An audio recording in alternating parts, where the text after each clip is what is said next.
এখনই যারা মা বোনদের গায়ে হাত তুলছে, নির্বাচনে জিতলে তাদের কাছে দেশ কতটা নিরাপদ থাকতে পারে বলে প্রশ্ন তুলেছেন জামাত আমির ডক্টর শফিকুর রহমান।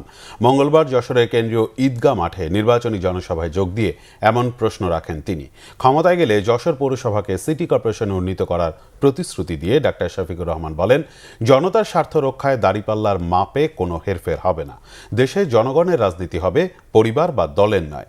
জামাত আমির বলেন, একদিকে ফ্যামিলি কার্ড, অন্যদিকে মা বোনদের গায়ে হাত চলতে পারে না। জামাতের আদর্শিক প্রচারণায় কারো বাধা দেওয়ার এখতিয়ার নেই। নির্বাচনী প্রচারণায় বাধা দিলে কিংবা নারীদের লাঞ্ছিত করলে প্রতিরোধ করা হবে। জামাতের সেক্রেটারি জেনারেল মিয়া গোলাম পরোয়ার বলেন, ইসলামী চেতনা, জুলাইয়ের চেতনা এবং মুক্তিযুদ্ধের চেতনায় মানবিক রাষ্ট্র গঠন করবে জামাত। একটি অপশক্তি জুলাই সনদ বাস্তবায়ন না করে আবার দুর্নীতি অপশাসন ফিরিয়ে আনতে গণভোটে না ভোটের পক্ষে ক্যাম্পেইন করছে।